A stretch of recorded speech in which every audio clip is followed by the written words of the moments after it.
Good day mga kasulido.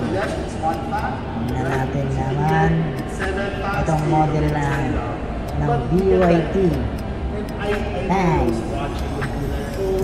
Tang as in T-A-N-G. Tang.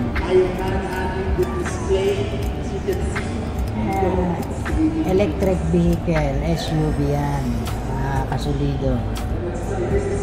Tama yung pamporma. Sandbang ride.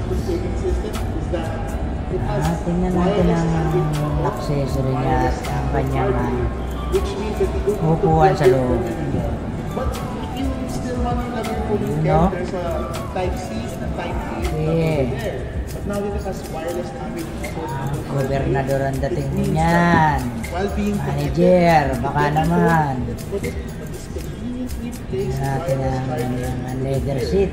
Para kang minamasahe. Ayun, no?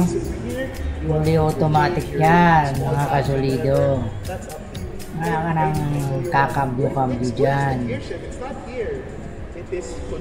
Naman ang LED display niya.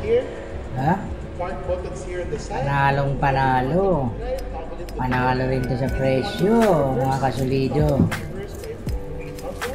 Wow. Beautiful.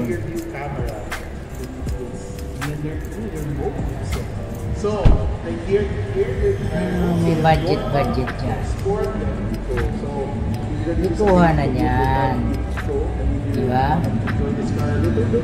Okay, that's it for our video today. Shout out mga kasulido dyan.